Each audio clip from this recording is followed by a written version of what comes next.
और क्या हाल है बालक, कैसा चल रहा है पढ़ाई? मिशन नीट 2026 एनालिसिस का आज लेक्चर नंबर 2 है, मतलब डे 2 है। आज हम लोग ब्लूप्रिंट तैयार करेंगे unit dimension and vector chapter का। बहुत लंबा चौड़ा सिलेबस है, लेकिन क्या उतने लंबे चौड़े टर्म्स को एग्जाम वाले पूछ रहे हैं? अगर नहीं तो फिर क्या पूछ रहे हैं वो? जो जो जगह से सवाल उठाया जा रहा है, आज उन चीजों को क्लियर करेंगे ताकि आपका प्रिपरेशन करने में बहुत कम टाइम लगे और बहुत सारा कुछ आप सीख पाए। 2026 के इंट्रेंस में आने वाले प्रोबेबल क्वेश्चंस को डिस्कस करेंगे कि भैया कहाँ से चांसेज है। और इंपॉर्टेंट बात इसमें यह भी बताएंगे हम कि अभी तक जो प्रीवियस ईयर पेपर पूछा गया उसमें देख लो किस टॉपिक से कितने क्वेश्चन आए हैं। तो चलो स्टार्ट कर लेते हैं हम लोग।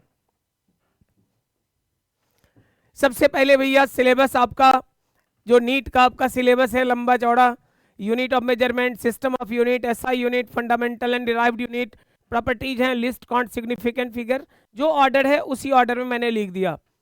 आगे मैंने बोला था मोशन इन प्लेन में वेक्टर का जो पार्ट था पिछले लेक्चर में मैंने आपको बताया था वो उठ के चला जाएगा यूनिट एंड डायमेंशन के साथ, क्योंकि हम लोगों का सिलेबस अरेंजमेंट इस तरह का है। क्लियर है? तो ये वाला पार्ट यहां आ गया। अगली बात ये भी समझ लो कि आज के बाद अब थर्ड जो लेक्चर आना है उस चैप्टर का नाम है Newton's laws of motion and work power energy. याद करो, पूरा लिस्ट आपको दिया हुआ है। वो आएगा 7 मार्च को, क्योंकि 9 को आपका क्लास होगा। तो अभी सारे चीजों को कर देंगे, याद ही नहीं रहेगा एनालिसिस बाद में कि क्या पढ़ना क्या नहीं पढ़ना। इसलिए हर लेक्चर जिस दिन आना रहेगा ना, जो 2 तारीख से स्टार्ट हो रहा है, उस वाले का जब जब लेक्चर आना रहेगा जिस टॉपिक का, उसके 2 दिन पहले पूरा एनालिसिस आपको मिल जाएगा। तो थर्ड वाला लेक्चर कल नहीं आएगा, ये परसों नहीं आएगा। थर्ड वाला लेक्चर कब आएगा भाई? 7 मार्च को आ जाएगा। क्लियर है? उसी तरह से रहेगा, जिसका जो लेक्चर होगा उसके 2 दिन पहले आपको एनालिसिस मिलेगा, ताकि मेंटली आप तैयार रहेंगे कि हमें टॉपिक में क्या क्या पढ़ना है। तो वेक्टर का पार्ट में ये सिलेबस है आपका। आगे बढ़ते हैं, देखते हैं एग्जाम ने क्या किया। चैप्टर का नाम हो गया भैया यूनिट एंड डायमेंशन। मैंने बोला हुआ है पहले, उतना सारा कुछ वो लिखता है, उसमें से तोड़कर अपने काम का चीज अपने हिसाब से अरेंज करके मैंने ये पॉइंट बना दिया कि system of unit and its application, properties of unit, conversion of physical quantity from one system to another, dimension, application, significant figure. ये अपना टॉपिक हो गया। इस टॉपिक को हम लोग नॉर्मली पढ़ते हैं क्लासरूम में, बट एग्जाम क्या पूछ रहा है वो देख लो। सिस्टम ऑफ यूनिट्स, बढ़िया बात है भाई। यूनिट के सिस्टम में बहुत कुछ पढ़ते हैं, SI system, MK system, FPS system. फिर यूनिट के प्रॉपर्टीज पढ़ते रहते हैं कि गर्मी में बदलता है कि नहीं, ठंडा में बदलता है कि नहीं, तरह तरह का बात पढ़ते हैं उसमें। भैया आज तक में 2 बार एग्जाम में सवाल पूछा, एक बार 2019, एक बार 2004। वो भी क्या पूछा? कोई प्रॉपर्टी नहीं, थर्मल कंडक्टिविटी का यूनिट क्या है और परमिटिविटी ऑफ फ्री स्पेस का यूनिट क्या है। मतलब उतना सारा जो कहानी पढ़ते हो, उस कहानी से आज तक में फ्रॉम 1988 से 2025 तक सवाल नहीं पूछा। 2 बार सिर्फ यूनिट ऑफ फिजिकल क्वांटिटी पूछा गया है। आगे देख लो भाई, डायमेंशन के बारे में बात करें तो dimension of physical quantity, its application, dimension of unknown physical quantity in a physical equation. Dimension का बात करते हैं, बहुत सारा चीज पढ़ते हैं हम लोग, बड़ा सा लिस्ट डायमेंशन का। आज हम लोग ये भी बात करके देखेंगे कि भैया वो लिस्ट जरूरी है या नहीं। फिर किसी फिजिकल इक्वेशन में अननोन फिजिकल क्वांटिटी रहेगा, उसका डायमेंशन कैलकुलेट करना। फिर एज्यूम्ड फंडामेंटल, आजकल एंट्रेंस का एक नया ट्रेंड हुआ, फोर्स, वेलोसिटी और टाइम फंडामेंटल है, एनर्जी का डायमेंशन पूछो तो ये वाला एज्यूम्ड फंडामेंटल के टर्म में। एज्यूम्ड फंडामेंटल, सेम डायमेंशन, किस किस फिजिकल क्वांटिटी का सेम डायमेंशन है वो वाला। तो ये टाइप डायमेंशन का निकला हुआ है। अब एग्जाम को एनालाइज करें, 2025 में अनडॉटली बड़े शानदार सवाल, 2025 के बारे में बोलना ही बेकार है यार, सारे सवाल अच्छे थे। तो ये पूछा गया कि भाई time period, surface tension, area, pressure और radius, density, not pressure, radius density है, इनके बीच में ये रिलेशन दिया हुआ है। पूछ रहा था अल्फा, बीटा, गामा, डेल्टा का वैल्यू निकालो। मतलब किसी फिजिकल इक्वेशन को आपके सामने रख दिया गया जिसमें सारा क्वांटिटी एग्जिस्टिंग है और डायमेंशन, डायमेंशन मतलब रेजिंग पावर के बारे में पूछा जा रहा था। ये 2025 में पूछा। 2024 में क्या पूछा? इक्वेशन दिया हुआ है तुम्हारे पास, इसमें ए स्क्वायर बाई बी का डायमेंशन पूछ रहा है। 2024 में एक और बात पूछा भाई कि ये रिलेशन दिया हुआ है, इसमें अल्फा बीटा का रिलेशन पूछ रहा था। 2006 में 1997 96 तब भी इक्वेशन दिया गया था और डायमेंशन ऑफ अननोन क्वांटिटी पूछा। इक्वेशन किसी भी तरह का, जैसे मान लो आपको लिख दिया कि v वेलोसिटी है, v equals A T square plus B by C plus T plus D divided by X square, कहेगा एबीसीडी का डायमेंशन निकालो। तो ये प्रॉपर्टीज ऑफ डायमेंशन की मदद से आप बड़े आराम से सॉल्व करते हो। कैसे करेंगे, क्या होगा, वो हम बाद में बात कर लेंगे, फिलहाल तो एनालाइज कर रहे हैं एग्जाम ने क्या पूछा। तो एग्जाम ने क्लियरली पूछा भाई 6 में 97 96 में हर बार इक्वेशन दिया हुआ था और डायमेंशन पूछ रहा था। 1993 में 2 प्रॉब्लम पूछा, एक ही साल में 2 सवाल, दोनों में इक्वेशन दिया हुआ था और अननोन क्वांटिटी का डायमेंशन पूछ रहा था। 1990 में भी इक्वेशन दिया हुआ था और पावर दिया हुआ था एक्स और वाई, वही एक्स और वाई का वैल्यू पूछ रहा था। 89 में भी यही बात हुआ। हद हो गया यार, इतने सारे सवाल पूछे गए कहां से? इक्वेशन दिया हुआ है और अननोन टर्म का डायमेंशन आपको पूछ रहा है। अभी समझ में आ गया होगा कि इक्वेशन दिया हुआ है, अननोन का डायमेंशन निकालना, इसका मतलब ये वाला बात इंपॉर्टेंट हो गया। 2024 में जरूर एक पूछा कि सेम डायमेंशन, देखो 4 ऑप्शन दिया, कहा इसमें से कौन है जिसका डायमेंशन वही होगा जो सॉलिड एंगल का डायमेंशन है। मतलब सेम डायमेंशन वाला कॉन्सेप्ट 2024 में एक सवाल पूछा है। आगे 2023 में डायमेंशन दिया हुआ था, फिजिकल क्वांटिटी का नाम पूछ रहा था। जैसे मान लो आपको दिया कि किसी का डायमेंशन MLT-2 है, वो इसमें से कौन है? ऑप्शन देगा velocity, force, energy, angular momentum, 4 option दिया। तो भैया डायमेंशन याद रहेगा तब ना क्वांटिटी का नाम पहचानोगे, यही बात पूछा है। 2022 में इसमें तो और बढ़िया किया, एक पूरा टेबल ही दे दिया, एक साइड में 5 डायमेंशन और दूसरा साइड में 5 क्वांटिटी का नाम, करा था भैया कॉलम मिलाओ कौन किसके लिए है। मतलब ये भी खेल डायमेंशन का ही था। अगर आपको डायमेंशन याद था आप तुरंत लिख देते, नहीं तो फिर मुश्किल था। 2022 में फिर ये डायमेंशन दिया था, पूछ रहा था कि ये क्वांटिटी का नाम क्या है बताओ। यही डायमेंशन दिया हुआ है, पूछ रहा है क्वांटिटी कौन सा है ये बताओ। 2021 में इलेक्ट्रिक फील्ड इंटेंसिटी और ग्रेविटेशनल कांस्टेंट दोनों का रेशियो पूछ रहा था, डायमेंशन क्या होगा बताओ। 2020 में स्ट्रेस का डायमेंशन, 2011 में देख लो एप्सिलॉन नॉट है, डायमेंशन पूछ रहा था। 2010 में इसका डायमेंशन, 2009 में डायमेंशन दिया था, क्वांटिटी का नाम पूछ रहा था। 2005 में प्लैंक्स कांस्टेंट रिलेशन दे दिया था और उस समय भी पूछ रहा था कि बताओ इसका डायमेंशन कितना होगा। मतलब सीधे तौर पे बात करो, बहुत सारा सवाल आया जो डायमेंशन याद रहेगा तो कुछ करने का जरूरत नहीं, तुरंत पुट करोगे आंसर हो जाएगा। अब 2004 में देख लो ग्रेविटेशनल कांस्टेंट का डायमेंशन पूछा, 2001 में प्लैंक्स कांस्टेंट का, 99 में भी फिजिकल क्वांटिटी दिया, डायमेंशन पूछा था, 91 में भी, मतलब ये लगातार नाम दिया था और डायमेंशन पूछ रहा था। 90 में 2 सवाल पूछा,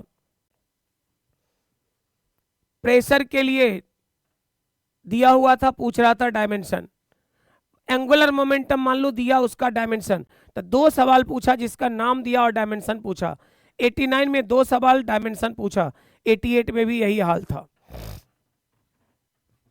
मतलब लगातार ईयर में ये खेल रहा कि भाई कभी नाम दिया डायमेंशन पूछ रहा है, कभी डायमेंशन दिया नाम पूछ रहा है। बात तो एक ही है, नाम दे दिया फोर्स, डायमेंशन बताओ, या अगर डायमेंशन फोर्स का याद है mlt-2 तो कहेगा डायमेंशन दे देगा, बताओ ये फिजिकल क्वांटिटी कौन सा है, मतलब तो सेम है। 24 में सॉलिड एंगल के सेम डायमेंशन होगा जिसका उसका नाम पूछा था। 22 में same dimension as pressure, same dimension, मतलब समझ तो रहे हो, लगातार ईयर में डायमेंशन के रिलेटेड कॉन्सेप्ट में जो उतना सारा पढ़ते हो प्रॉपर्टीज नहीं पूछा है, दो ही बात पूछा है, इक्वेशन दिया हुआ अननोन क्वांटिटी का डायमेंशन, और दूसरा फिजिकल क्वांटिटी का डायमेंशन का जो पूरा टेबल है वो टेबल याद रहना बहुत जरूरी है, क्योंकि उसी टेबल से लगातार सवाल पूछा जा रहा है। अगला देख लो, 2008 में 5 क्वांटिटी का नाम दिया हुआ था, 5 फिजिकल क्वांटिटी दिया, कहा इसमें से किस दो का डायमेंशन सेम होगा। भैया फिर मुद्दा घूम के वहीं आ गया कि डायमेंशन याद होगा तब ना सेम होगा। 2007 में रेसिस्टेंस का डायमेंशन पूछा, 2000 में नाम दिया हुआ था सेम डायमेंशन, जैसे कह देगा प्रेशर का डायमेंशन इस चारों में किसके बराबर है, 4 ऑप्शन, तो प्रेशर का डायमेंशन याद रहेगा, वो चारों क्वांटिटी का डायमेंशन याद रहेगा, तभी ना बात कर पाओगे। कहोगे निकाल लेंगे, बिल्कुल, एग्जाम अगर उतना टाइम देता तुम एकदम सही होते, क्या उतना टाइम होता है? अगर नहीं तो फिर निकाल नहीं सकते, तो करना क्या है, याद करना ही एक विकल्प है और कोई ऑप्शन आपके पास नहीं है, क्योंकि सवाल देख रहे हैं लगातार पूछ रहा है। प्लेन एंगल और सॉलिड एंगल, 2022 में एक प्रॉपर्टीज से सवाल पूछा कि भाई plane angle and solid angle, 4 option दिया था, इसमें से कौन सा properties plane angle and solid angle का नहीं है। हम लोग जानते भी हैं कि plane angle and solid angle के पास यूनिट तो होता है लेकिन डायमेंशन नहीं होता, इसीलिए 4 ऑप्शन देकर सवाल फंसा रहा था, वो बात भी लिख दिया था, तो जो भी था प्रॉपर्टीज से था। कड़ा 2011 में अब कॉन्सेप्ट आ गया, ये 2021 में कॉन्सेप्ट आ गया कि भैया एज्यूम्ड फंडामेंटल के टर्म में किसी का डायमेंशन अगर आपसे पूछा जाता है, आप सीधे मास लेंथ टाइम को घसीट के बीच में लाते हो। एग्जाम वालों ने पकड़ लिया बच्चों का ये तरीका कि भाई बच्चे रट ले रहे हैं, mlt-2, lt-1, lt-2, ml2t-2, भैया कोई एनर्जी है, फोर्स है, वेलोसिटी, एक्सीलरेशन, ये रट्टे हुए हैं बच्चे। उसने नया ट्रेंड स्टार्ट किया, क्या नया ट्रेंड, तो भाई फंडामेंटल ही बदल दो। अब नया फंडामेंटल कहा गया कि फोर्स, एरिया, टाइम, अगर ये तीनों फंडामेंटल है, मास नहीं, लेंथ नहीं, टाइम नहीं, फोर्स को फंडामेंटल मान लिए, एरिया को फंडामेंटल मान लिए, टाइम को फंडामेंटल मान लिए, तो बताओ ना एनर्जी का नया वाला डायमेंशन क्या होगा। बड़ा आसान सा कॉन्सेप्ट है कि भाई एनर्जी का डायमेंशन पूछता है, तुरंत बोल दोगे ml2t-2, लेकिन मास, लेंथ, टाइम फंडामेंटल होता तब ना, फंडामेंटल ही बदल चुका है। तो ये वाला कॉन्सेप्ट 2016 में Planck's constant, velocity of light, gravitational constant, अगर फंडामेंटल है तो लेंथ का डायमेंशन पूछ दिया। देखो ये लेंथ भाई साहब खुद फंडामेंटल हुआ करते थे, अभी इन्हीं का नाम बदल के एच, सी और जी को बोल दिया फंडामेंटल, लेंथ का ही डायमेंशन पूछा जा रहा है। 2015 में एनर्जी, वेलोसिटी और टाइम को फंडामेंटल माना गया, सरफेस टेंशन पूछा। 2015 में ही coefficient of viscosity, Etah, density और रेडियस को फंडामेंटल माना, क्रिटिकल वेलोसिटी पूछ रहा था, force, velocity and time fundamental 2014 में मास पूछ रहा था। मतलब यूनिट एंड डायमेंशन में 3 ही चीज मेरे ख्याल से इंपॉर्टेंट रहा। डायमेंशन का रट्टा तो वो रट्टा है, उसमें दिमाग नहीं लगाना। किसी फिजिकल इक्वेशन में प्रॉपर्टीज याद रखना, कैसे जोड़ घटाव गुना भागा में कैसे वो रिलेशन काम करेगा। प्रिंसिपल ऑफ होमोजेनिटी क्या कहता है भाई, एडिशन अगर 2 का हो रहा है दोनों का सेम डायमेंशन होगा, तो ये सब प्रॉपर्टीज अगर याद है अननोन क्वांटिटी निकाल दोगे। एंड तीसरा एंड आखिरी इज नया एज्यूम्ड फंडामेंटल क्वांटिटी के टर्म में डायमेंशन कैलकुलेशन सीख लेना। अब आगे बढ़ लो, देखते हैं 2011 में पूछा भाई, दो सवाल इसमें इस तरह के पूछे गए जो लंबा चौड़ा प्रॉपर्टी कि सीजीएस यूनिट में डेंसिटी दिया हुआ था, नए सिस्टम में पूछ दिया। जैसे मान लो किसी चीज का मटेरियल का डेंसिटी दे दिया कि 80 ग्राम पर सेंटीमीटर क्यूब, कहेगा एसआई में बदल दो। तो ये एक बार 2011 में पूछा, 1994 में एज्यूम्ड सिस्टम और 1992 में भी एज्यूम्ड सिस्टम में नया वाला सिस्टम। कहोगे ये एज्यूम्ड सिस्टम क्या है, समझ लो बात को। जैसे मान लो कि दिया हुआ है डेंसिटी का वैल्यू 80 ग्राम पर सेंटीमीटर क्यूब। प्रॉब्लम कहेगा कि नहीं, अब 1 ग्राम को 1 ग्राम नहीं मानेंगे। कहोगे कितना को मानोगे, बोलेगा भाई 20 ग्राम को 1 ग्राम मानेंगे, 20 ग्राम इज फंडामेंटल। कहेगा सेंटीमीटर को सेंटीमीटर नहीं मानेंगे, कितना को मानोगे, 5 सेंटीमीटर को सेंटीमीटर मानेंगे। तो कहेगा कि अब इस वाले सिस्टम में बताओ कि ये जो ये डेंसिटी था वो नए वाले सिस्टम में उसका वैल्यू क्या होगा। 2 बार इस पे सवाल अभी तक आया, वो भी समझ रहे हो कि इस जमाने का बात है, उस जमाने का बात है जिस जमाने में तू था भी नहीं। तो क्लियर है कि उस जमाने का ये सवाल है, अभी का नहीं है। उस टाइम में 1992 एंड 94 में पूछा गया, रिसेंट ईयर में कोई क्वेश्चंस इसके नहीं आए हैं। अगर अगला देख लो कि अब हम कंप्लीट एनालिसिस करके देख लेते हैं कि क्या क्या हुआ। तो भाई dimension of physical quantity and its application से देख लो।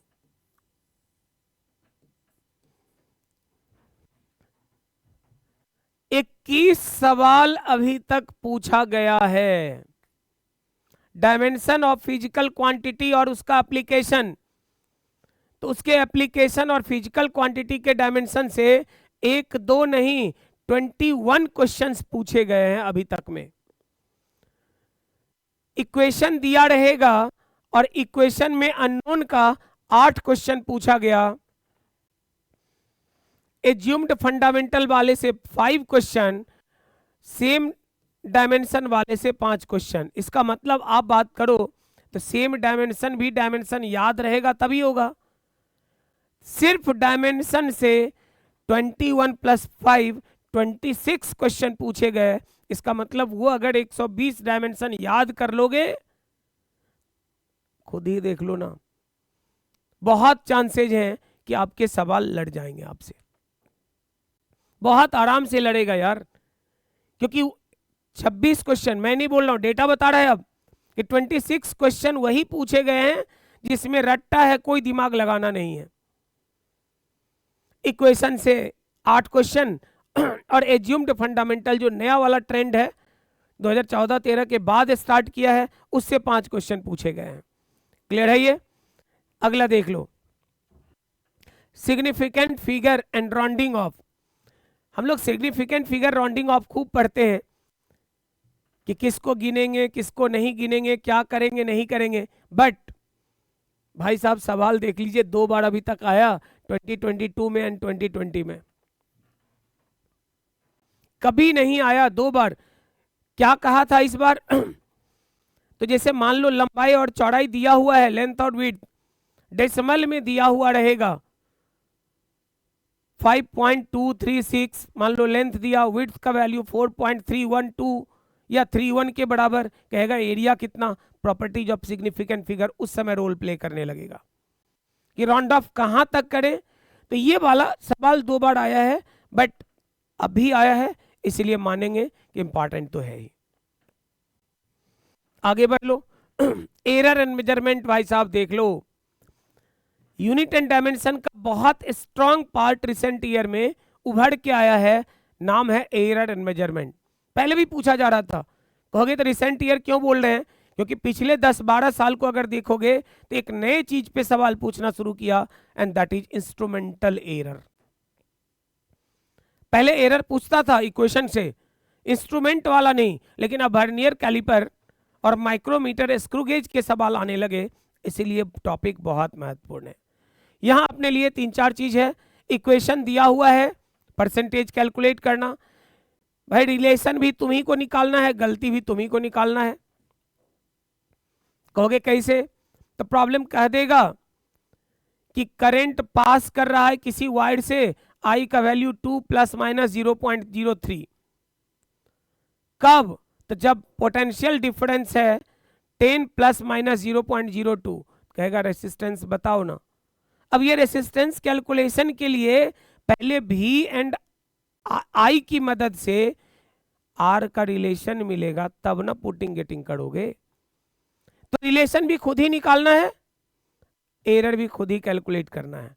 एक ये वाला सवाल, मीन एरर का कॉन्सेप्ट और इंस्ट्रूमेंटल एरर जैसा मैंने बोला वो वाला पार्ट।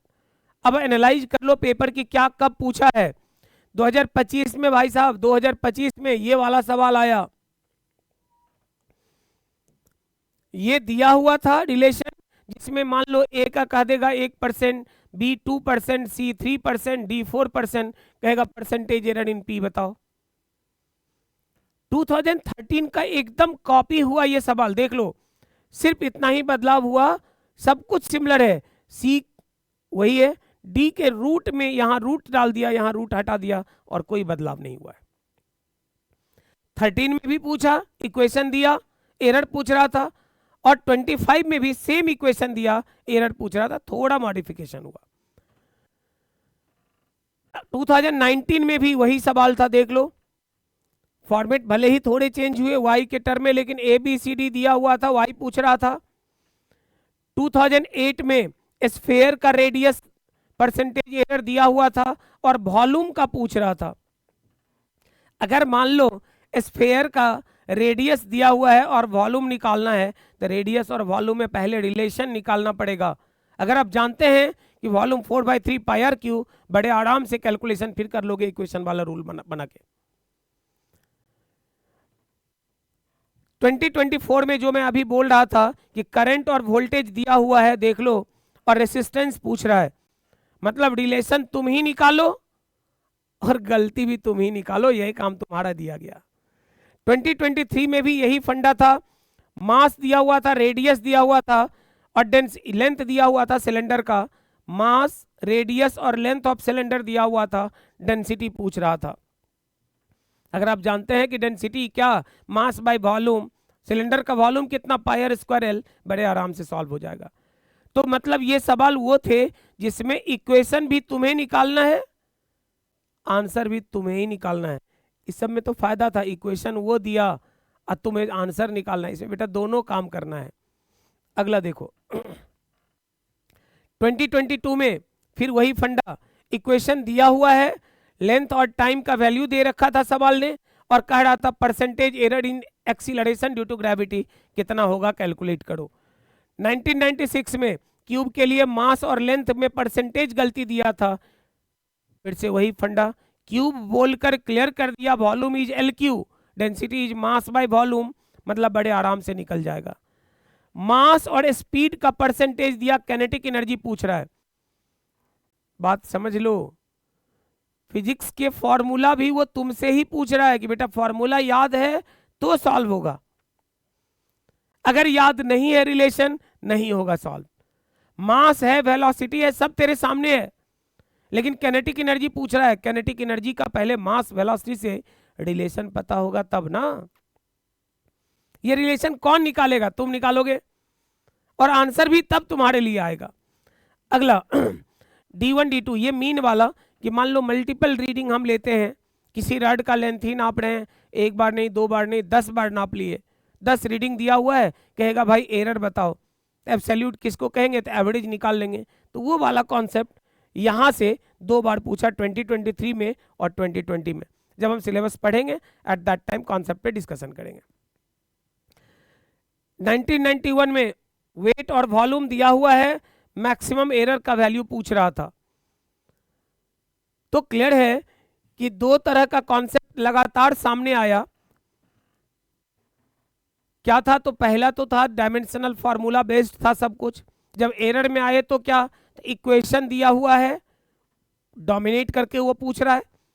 लेकिन उससे ज्यादा पूछ रहा है कि बेटा इक्वेशन भी तुम ही निकालो और आंसर भी तुम ही निकालो, वो वाला खेल। लेकिन यहां देख लो 1994 में वर्नियर एक बार पूछा, 94 के बाद 2018 तक कभी कोई सवाल इस पे नहीं आया। अचानक से जो 18 में कहानी शुरू हुआ, 18, 19, 20, 21, 24 में 2, समझ रहे हो ना एनालिसिस की क्या बताना चाह रहा है ये। 94 के बाद 2017 तक एक भी सवाल नहीं आया। 94 में जो आया उसके बाद कोई क्वेश्चंस नहीं थे। 17 तक मतलब 22-23 ईयर में एक भी क्वेश्चन नहीं। 18 से जो स्टार्ट हुआ रुकने का नाम ही नहीं ले रहा, हर साल पूछ रहा है। यही चीज तो बताना चाह रहे हैं कि एनालिसिस कर लो कि आज के टाइम में क्या पढ़ना है हमें। आज एग्जाम जो पूछता है वो पढ़ेंगे तो मेरा सिलेक्शन होगा। अब अगर देखो इक्वेशन दिया हुआ है, एरर कैलकुलेट करना है, इस तरह के कितने, तो इस तरह 4 क्वेश्चंस आपके आए हैं। रिलेशन भी आपको निकालना है, एरर भी आपको निकालना है, इस तरह के 5 क्वेश्चन अभी तक आए। मतलब टोटल अगर कह लो कि इक्वेशन रिलेटेड कॉन्सेप्ट, आइदर वो इक्वेशन दे या तुम इक्वेशन निकालोगे, 9 क्वेश्चंस वहीं से आए हैं। मीन एरर पे 3 सवाल है, इंस्ट्रूमेंटल एरर पे, लेकिन ये ज्यादा इंपॉर्टेंट इसलिए है कि इस 8 क्वेश्चन में 7 क्वेश्चन पीछे के 8 साल का है। लगातार ईयर, हर ईयर पेपर में यहां से एक क्वेश्चन डालता ही डालता है। और उधर प्रॉपर्टीज ऑफ डायमेंशन से चैप्टर आपको 2 क्वेश्चन हर हाल में दे के जाता है। यार 2 क्वेश्चन बहुत वेटेज रखता है। तो क्लियर हो गया कि क्या है यूनिट एंड डायमेंशन का फंडा। अब आ जाओ भाई साहब, देख लो महान चैप्टर, नाम है वेक्टर। बड़ा सा सिलेबस है वेक्टर का। नीट के पेपर में भी देखोगे कि नीट का जो सिलेबस प्लान देखोगे बहुत कुछ है पढ़ना। मैंने भी लिख दिया यार, इतना सारा कुछ है, क्योंकि नहीं लिखेंगे तुम्हें लगेगा कि करवाए नहीं। लेकिन वेक्टर की एक बढ़िया बात है, समझ लो, भले ही अभी एनालिसिस करेंगे तो वेक्टर क्वेश्चंस कम देते हो, लेकिन भैया इसका जरूरत हर जगह पे है। पोजीशन वेक्टर से आप अभी देखोगे एनालिसिस, एक भी सवाल नहीं पूछा, लेकिन जब रोटेशनल पढ़ने लगोगे, पोजीशन वेक्टर का रोल है टॉर्क निकालते समय। तो ये डायरेक्ट क्वेश्चन कई एक बार इसके डायरेक्ट क्वेश्चन नहीं है, लेकिन टॉपिक इस पे डिपेंडेंट है, इसलिए इंपॉर्टेंट तो है ही। बट क्योंकि चैप्टर एनालिसिस कर रहे हैं, इसलिए ये समझना जरूरी है कि हम उम्मीद कितना पालें इस चैप्टर से, कितना क्वेश्चन वो हमें देगा। जरूरत से ज्यादा उम्मीद पाल लो और कुछ ना हो तो गड़बड़ हो जाएगा। तो ये पक्का तो पहले पता कर लो चांसेज कितने क्वेश्चन के हैं। टॉपिक ये है, हम लोग देख लेते हैं भाई क्वेश्चन का क्या कॉन्सेप्ट रहा। देखो 23 में और 96 में 2 स्टेटमेंट बेस्ड क्वेश्चन रहे। स्टेटमेंट मतलब कहा दिया, लिख दिया, कहा कि इसमें से कौन वेक्टर क्वांटिटी नहीं है। तो पहचानना अगर जानते हो तो बस जान जाओगे। जैसे मान लो फोर्स है ऑप्शन, तो भैया वेक्टर है। मोमेंटम है तो वेक्टर है, लेकिन अगर एनर्जी है, वर्क डन है, पोटेंशियल है तो वेक्टर नहीं है। तो ये पहचानना था एक टर्म को कि कौन नहीं है। ये 2 बार पूछा। 96 के बाद सीधे कूद के आया कब, बीच में कभी इस कॉन्सेप्ट का याद एग्जाम वालों को नहीं आया। 1992 में क्या पूछा वो देख लो। 92 में पूछा था कि भाई क्रॉस मल्टीप्लाई किया गया किसी वेक्टर को नल वेक्टर से। नल वेक्टर भी लंबा चौड़ा कॉन्सेप्ट पढ़ते हैं, लेकिन आज तक के हिस्ट्री में एक ही बार पूछा 1992 में कि नल वेक्टर से मल्टीप्लाई करोगे आंसर क्या होगा। 2010 में डायग्राम डाल दिया था। डायग्राम डाल दिया मतलब मान लो इस तरह का डायग्राम था, ये है दिया हुआ, ये दिया हुआ है, इस तरह का है, ये 4-5 चीज दिया था और सबका नाम लिखा हुआ था A B C, सबको मिलाकर रिलेशन लिख रहा था 4 कह रहा था इसमें कौन सा रिलेशन करेक्ट है। मतलब बेसिकली ये एडिशन के कॉन्सेप्ट का सवाल था। एडिशन का ट्रायंगल रूल अगर जानते हैं तो ट्रायंगल रूल से ये कॉन्सेप्ट सॉल्व होगा, बट एग्जाम ने पूछा तो हमें समझना तो पड़ेगा। 2010 में ये था। 1999 में ये इक्वेशन लिख दिया, कह रहा था यूनिट वेक्टर है तो सी का वैल्यू क्या होगा। सीधा सा सवाल, एकदम सिंपल सा। सोचो यूनिट वेक्टर का कितना सारा प्रॉपर्टीज आप पढ़ते हो। पूछा क्या, मैग्नीट्यूड ऑफ यूनिट वेक्टर, बस यही पूछा और कुछ नहीं पूछा अभी तक। बेकार का क्यों इतना पढ़ना, यही तो मैं बोल रहा हूं कि अब जो हमारे पास टाइम है कंसाइज कंटेंट्स पढ़ेंगे। यूनिट डायमेंशन का 4 पेज का नोट्स नहीं पढ़ेंगे, 2 पेज का नहीं पढ़ेंगे, सिर्फ मैग्नीट्यूड कैलकुलेशन सीख लेंगे, काम हो जाएगा, उससे ज्यादा पूछता ही नहीं है। अगला देख लो, कड़ा 2016 में 6 में 2001 1996 हर बार यही पूछा है कि ए plus B, A minus B का मैग्नीट्यूड दोनों का बराबर है तो थीटा का वैल्यू क्या होगा बता दो। एक दो बार नहीं, यही सवाल रिपीट किया है 91 96 2001 2006 2016। समझो बात को, इतना सारा एडिशन पे सवाल पड़ता है, रिजल्टेंट कैलकुलेशन 30 डिग्री 60 डिग्री 37 53, ये होगा वो परपेंडिकुलर हो जाएगा तो क्या होगा, रिजल्टेंट अगर ए पे परपेंडिकुलर है तो क्या होगा, बी पे है तो क्या होगा। तरह तरह की बातें हम लोग पढ़ते हैं, लेकिन पूछा क्या, एक सिंपल सा सवाल। 2015 में देखो, कड़ा ए और बी दोनों टाइम का फंक्शन दिया हुआ है। जैसे मान लो ए लिख दिया कि भाई A sine omega T plus B cos omega T, ये जे में ये आई में, और बी भी इसी तरह लिख दिया और कहा कि दोनों परपेंडिकुलर है तो उस टाइम का वैल्यू बताइए। परपेंडिकुलर का मतलब ही होगा कि डॉट प्रोडक्ट जीरो, तो आगे चल के हम लोग पढ़ेंगे। इसका मतलब डॉट प्रोडक्ट के कॉन्सेप्ट से, कोर कॉन्सेप्ट से ये सवाल उठाकर डाल दिया कि दोनों वेक्टर दिया हुआ है आपको, अगर परपेंडिकुलर है तो टाइम अननोन कैलकुलेट करो। 2005 में भी यही बात पूछा कि अगर, देखो जो पूछ रहा है ना वही पूछ रहा है लगातार, एडिशन का यही पूछा तो यही पूछा। 2005 में पूछा था ये फंडा, 10 साल बाद 15 में पूछने का मन किया, फिर वही बात पूछ दिया। कहां अलग पूछा, 2005 में परपेंडिकुलर, भैया पैरेलल भी तो ऑप्शन था, पूछ लेता। यही एनालिसिस करना जरूरी है, क्योंकि एंट्रेंस ने एक ही नोड को पकड़ रखा है, उसी पे वो लगातार चलता जाता है। अगला देख लो, 2003 में देखो फिर वही बात, अगर ये दोनों परपेंडिकुलर है, ये दोनों परपेंडिकुलर है, तो पूछ रहा था फिर कि बताओ भाई ए बी में रिलेशन क्या होगा।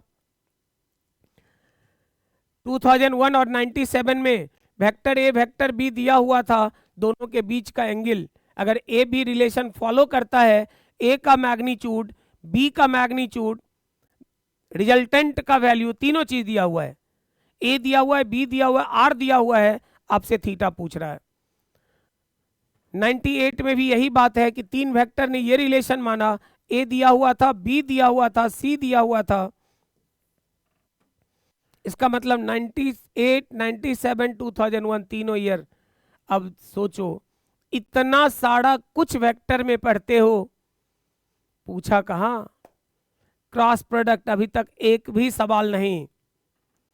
डॉट प्रोडक्ट के प्रॉपर्टी जितने सारे पढ़ते हैं कोई सवाल नहीं। एडिशन को लेके पूरा कॉपी भरते हैं, कोई सवाल नहीं। जो सवाल था बड़ा सिंपल कॉन्सेप्ट का था। सब्ट्रैक्शन ऑफ वेक्टर लंबा चौड़ा पढ़ते हैं, कुछ नहीं है। मतलब पूरे नोट्स इतना बड़ा है ना, बहुत छोटा करने का जरूरत है। अगर 50 पेज तुम पढ़े हो वेक्टर, एक एग्जाम्पल में बोल रहा हूं, तुम्हें नहीं लगता कि ये 2 पेज में समेटने का जरूरत है। इस कोर्स में यही बात तो बताएंगे, क्रिस्प कंटेंट्स ओनली, एग्जाम के ट्रेंड को फॉलो करने वाला कंटेंट्स पढ़ेंगे, ताकि एग्जाम जो पूछता है करके बस निकल जाएंगे। आगे देख लो, वेक्टर का जो प्रॉपर्टी, जो वेक्टर से भैया 4 सवाल पूछे गए। पोजीशन से कोई नहीं, यूनिट वेक्टर से इतने साल के इतिहास में एक बार एडिशन सब्ट्रैक्शन से, वही जो मैं बोल रहा था कि एडिशन सब्ट्रैक्शन से 8 क्वेश्चंस, लेकिन वो 8 के 8 क्वेश्चन नहीं थे, मजाक था यार, फ्री का नंबर था वो, a plus B A minus B के बराबर है, तो ये फ्री का नंबर है। इतना डेप्थ के साथ वेक्टर पढ़ते हो, कहाँ पूछा, कुछ नहीं पूछा है। डॉट प्रोडक्ट पे 3 क्वेश्चन, बाकी सब खाली रह गया। प्रॉपर एनालिसिस करो, सटीक चीजें पढ़ो, कम पढ़ो लेकिन सही पढ़ो, सिलेक्शन पक्का है। आगे अच्छा, आगे तो ये सेंटर का दे दिया, ऑफलाइन सेंटर हमारा जो है उसके बारे में इंफॉर्मेशन है, और प्लस यूट्यूब चैनल का ऐप और चैनल का पूरा डिटेल उसमें दिया हुआ है। तो अगले लेक्चर में जैसा मैंने बोला आपको कि 7 तारीख को आपका इसका रिव्यू वाला कॉन्सेप्ट आएगा, मतलब चैप्टर एनालिसिस आएगा 7 तारीख को, न्यूटन्स लॉ और वर्क पावर एनर्जी। ध्यान देना, चैप्टर एनालिसिस 7 को आएगा, कल नहीं आएगा, संडे को नहीं, क्योंकि मंडे से आपका वो इधर का सिलेबस स्टार्ट हो रहा है। तो मंडे को पहला लेक्चर है, लाइव चलेगा सुबह 8 बजे, मंडे मतलब 2 मार्च से लाइव चलेगा, सुबह 8 बजे सेशन आएगा। पहला दिन motion in 1D and 2D discussion करेंगे, इंट्रेंस के फ्रेम में आके जो एनालिसिस बताए हैं उस एनालिसिस के आधार पे राइट नाउ क्या पढ़ना चाहिए कि 2026 का पेपर बेहतरीन करेंगे। तो मंडे से हम लोग उस पर बात करेंगे। क्लियर? एनालिसिस का next lecture once again repeat कर रहे हैं, 7 तारीख को आएगा, Newton's laws of motion and work power energy. From that day onwards, जिस दिन तुम्हारा लेक्चर होगा उसके 2 दिन पहले चैप्टर का एनालिसिस आएगा, क्योंकि सोच के देखो, कल दे दें सभी चैप्टर का एनालिसिस देख लिए, बाद में 9 तारीख को तुम्हारा लेक्चर है, न्यूटन्स लॉ 9th को है, या क्या याद रहेगा कि क्या बताए थे? 2 दिन पहले किए रहोगे, तुरंत क्लास फॉलोड होगा, फटाफट सब कुछ होगा और प्रिपरेशन बहुत मजबूत हो जाएगा। चलो अगले क्लास में मिलते हैं।